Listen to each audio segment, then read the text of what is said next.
Hey all, this is Console Crapshoot, and we just passed 80 episodes, and if you follow the show, you know what that means. Another 20 episodes means we're going to do another tier list. We're going to add episodes 61 to 80 onto our tier list, rank them all, and then after we're all done, we're going to look at some statistics. That's everyone's favorite part, I think. And the longer the show goes, the more interesting the statistics are. First thing, something's been bothering me since the last tier list video, and I need to get this off my chest. I need to get this out of the way.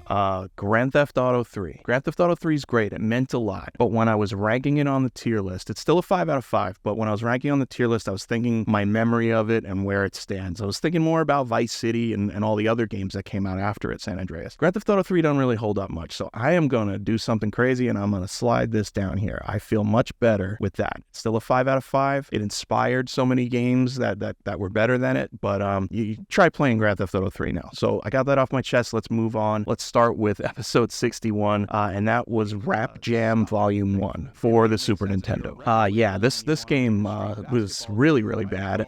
It was a street basketball game that starred rappers from Def Jam. We played it right after we played another street basketball game that was terrible called White Men Can't Jump for the Jaguar. I did not like this. It was definitely a 1 out of 5. I remember thinking it was better than White Men Can't Jump right off the bat. I don't think I can in good conscience put it any higher than that. Yeah, I think that's where it belongs.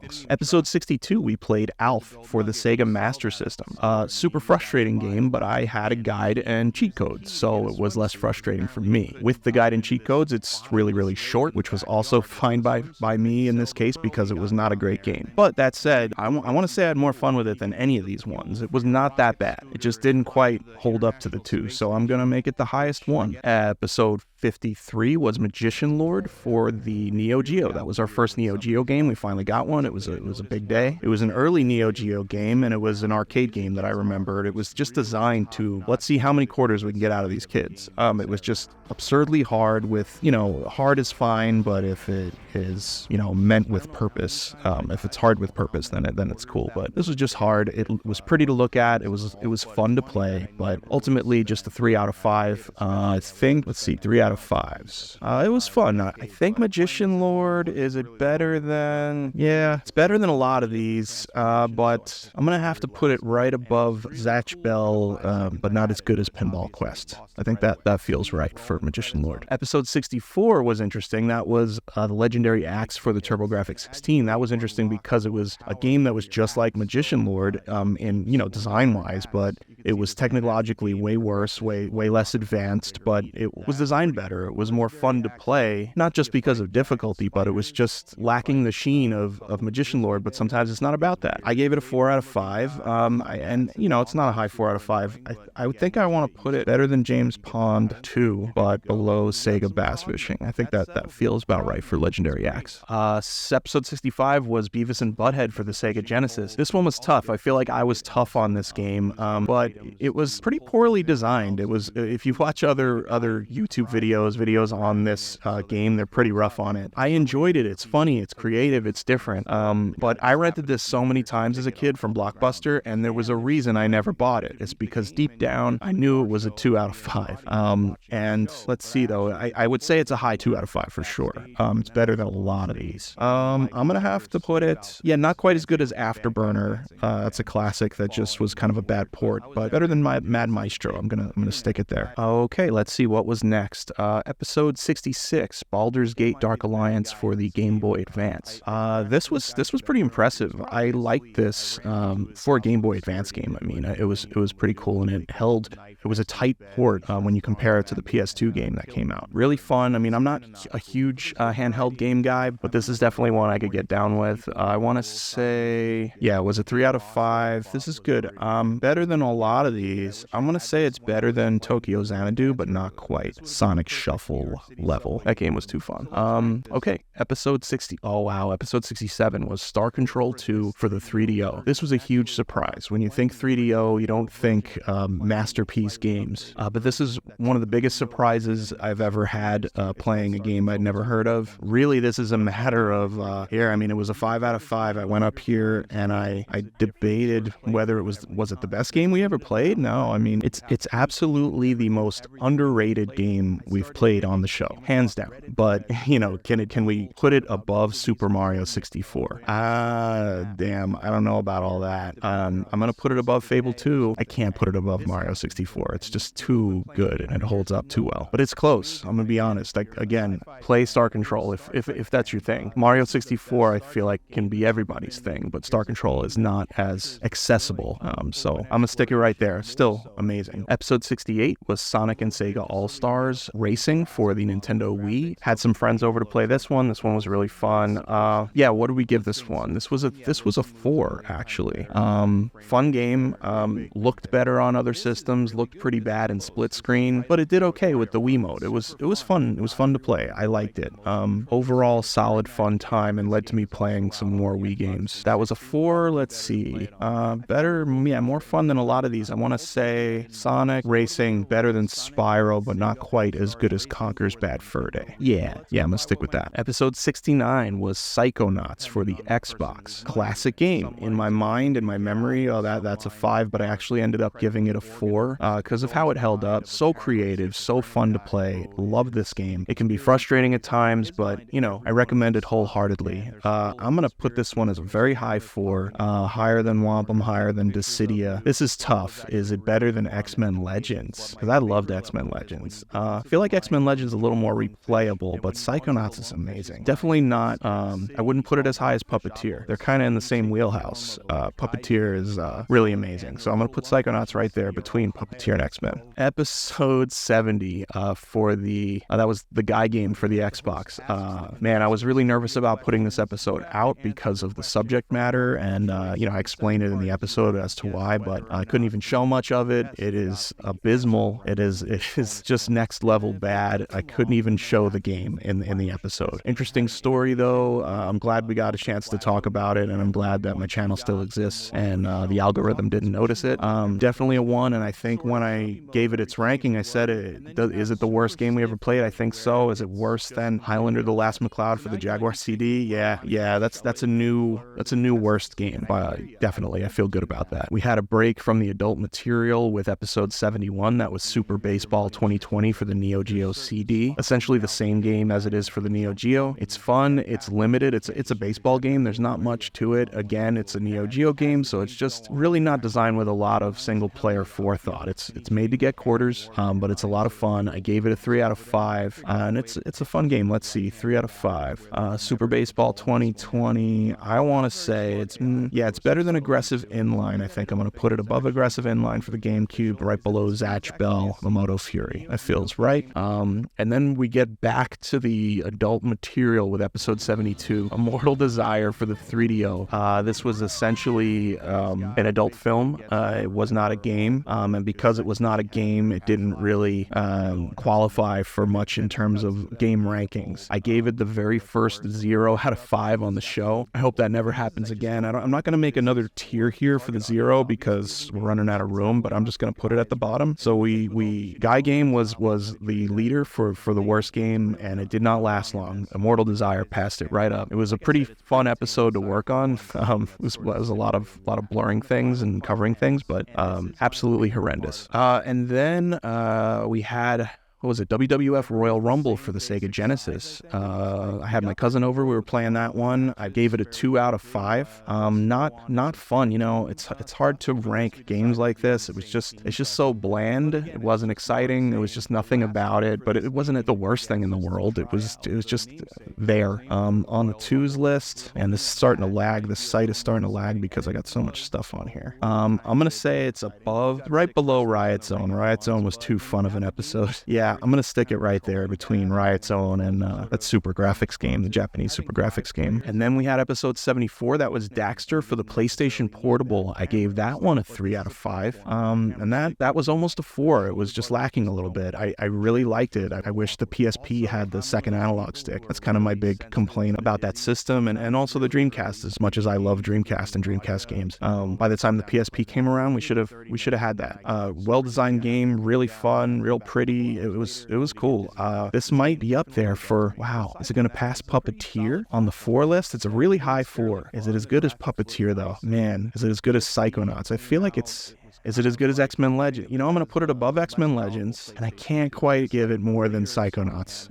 Psychonauts is too good. And I'd rather play X-Men Legends because it's my jam, but Daxter is probably a better game. We are moving right along. We're up to episode 75. That was Donkey Konga 3 for the GameCube, Japanese game, Japanese release. This one was super fun to edit, super fun to watch for me afterward because I had my friends over and it's just us banging on bongos. It was really cool. Hard to believe such a simple game would get such a high score, but I gave it a 4 out of 5 just because it was so fun. We had a blast playing this, and I'm gonna go ahead and let's see the 4s. Yeah, definitely higher than Spyro, higher than Sonic and Sega All-Stars Racing. No, not quite. You're just banging on a drum, but so fun. Episode 76, Star Wars Racer Revenge for the PlayStation 2. This is a classic. I love this one. In my memory, it was really ranked higher than what I ended up giving it, but after playing it, I put it in perspective, and I don't know, I don't think it deserves that 4. I gave it a 3 out of 5, but it's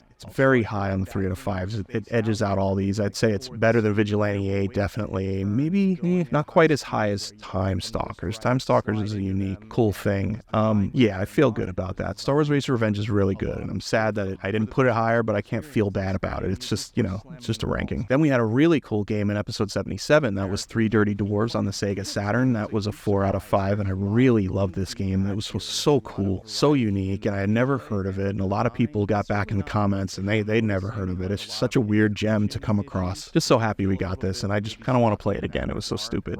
4 out of 5. This has got to be high on the 4 out of 5s. Definitely better than Wampum. Definitely better than Dissidia. I don't think it crosses that X-Men Legends threshold, though. Yeah, right below X-Men Legends. So fun, though. Episode 78 was another favorite of mine, actually. It was Hydro Thunder for the Dreamcast. Best version of that game. That's the version I had. And this is in a similar place. I gave that a 4 out of 5. A similar place as these last few that I ranked here. 3 Dirty Dwarves and Daxter. I want to put it above X-Men Legends. I want to put it above Daxter, but not quite up Psychonauts. So these are all new games in this little area right here. But I feel good about that. Hydro Thunder is amazing. It's simple. There's not a lot to it, but it's just so good that it belongs up there. Episode 79 was abysmal. That was Mary-Kate and Ashley Sweet 16 License to Drive for the Nintendo GameCube. You immediately want to compare it to Bratz the movie if you're familiar with the show, and I can't help but ranking it there. I did give it a 1 out of 5. Question is it better than Bratz? You know what? Yeah, Bratz is sort of a weird, horrible fever dream that lacked direction. This is at least it's like a Mario Party game. I'm gonna keep it below Fahrenheit though. Yeah, that's where it goes. And finally, we had episode 80 this last week. King of the Fighters. Sorry, I always say that wrong. The King of Fighters 2000. I even wrote it wrong. I made a typo in the episode. This is for the Neo Geo. That was a 4 out of 5. Amazing art, amazing arcade fighter. Deep in terms of the fighting system, but not very deep in terms of single player replayability. It's just a good solid fighter. Great game. On the 4 out of 5 scale, I'm gonna put this above Gremlins for the Atari 5200, but not quite as good as Spyro. Spyro had a lot to it, a lot of layers to it. So I feel good about this. What do you guys think? It's hard, especially with the 3s here, because the thing about 3s is they're good, they're fine games, but you're not gonna really be passionate about them either way. You're not gonna hate them, you're not gonna love them, so it's hard to really make a case for how you feel about them. They're just 3s. Same goes for the high end of the 2s, but this is good.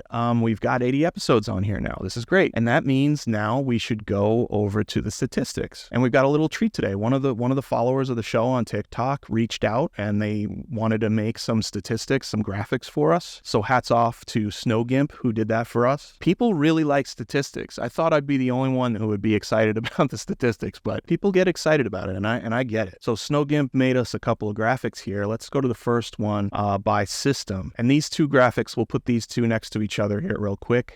This is average score by system on the left here. And you can see that the Xbox 360 is the highest with 2 5 out of 5s. But again, I don't know if that's really fair because A, it's only been on the show twice. And you can see that on the right here, all the times that that a system has appeared on the show appear, the Xbox 360 only twice. The other thing about the 360 is I don't have the full library of 360 games. It's only the games that I bought, and you tend to buy games that you like or that you think you're gonna like. So it's got 2 5s. The same thing with the Quest. That's the same rule, is I don't have a full library, and it only had 2 games on the list. PS3 only appeared twice, but it is the full library. We just got lucky and got some awesome games, so that also has an average score of 4 out of 5. On the right here, you can see that the systems that show up the most are tied, 3-way tie, with the Dreamcast, the Genesis, and the Saturn. Sega is on the show quite a bit. They've all been on the show 6 times, and of those 3, you can see the highest of the 3 is the Dreamcast with an average score of 3.67, and the Genesis and the Saturn are tied down here with an average score of 2.83. There's more of a breakdown. If we shoot over here, there's a little Carl graphic, and we can go down to the breakdown, and you can see the Genesis and the Saturn are both tied. They both have the same thing, a 3 3s and 2 2s. For their score, the Dreamcast is higher so far. So out of the games systems that have shown up on the show the most, Dreamcast is doing quite well. Surprisingly, the N64 is doing quite well too. It's been on the show 4 times, average score of 3.75. You wouldn't necessarily think that about the N64. A lot of games didn't hold up, but it's doing quite well. So all these stats are really interesting to look at. Another graphic that was made here, this is just a Hall of Fame. These are all the 5s so far that have been on the show. And if we scoot over to the right, we have a Hall of Shame, and these are all the 1 out of 5s that have been on the show. Not a list you want to be on, but let's break into some more statistics.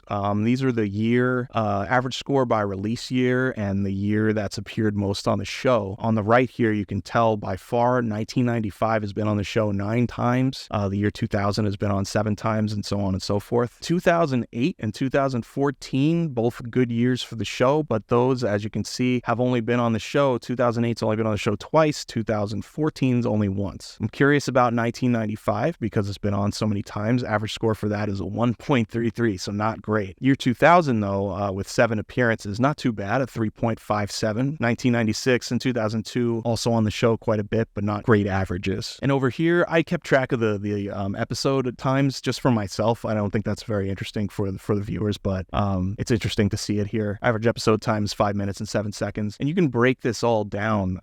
He actually made it so that you can go to the system. Let's see, let's go Dreamcast, since that's been on here quite a bit. You go to Dreamcast, and that shows average of score by release year, 4 games from 99 and 3 games from 2000, and those are all broken down here on this list. Very cool. I wonder if I can share this with everyone. I gotta ask Snowgimp. Maybe I can put a link in the comments if anyone wants to look at this. I don't know if you care that much, but I think it's interesting as hell, so it's there. So thank you for that. And yeah, this is getting harder and harder to do, harder to rank all these, but it's been very interesting. A lot of people really follow the show. I know the same names that show up in the comments every week. I see who's like really into it and following it. It means a lot to me. And we're well on our way to 100 episodes. I wanted to talk to you guys about this. I think I'm going to put out another video next week, strictly talking about what are we going to do for episode 100. So start thinking about that. I'm going to make a video next week where we talk about that. I have a couple ideas. I want to know what you guys think. We'll talk about that then. And it's right around the corner. It's going to be an interesting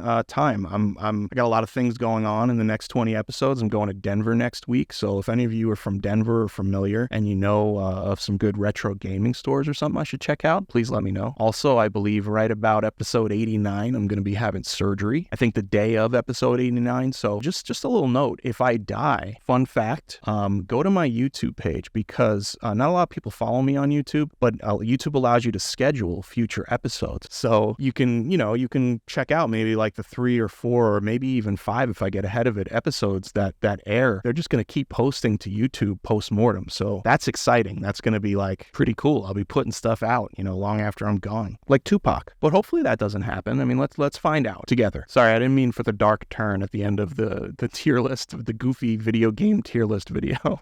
But thanks, guys. This was great. Looking forward to the next 20. Episode 81 is coming on Friday morning. Looking forward to that one. That's an interesting one. And we'll talk again next Tuesday. Very much looking forward to it, and we will see you then.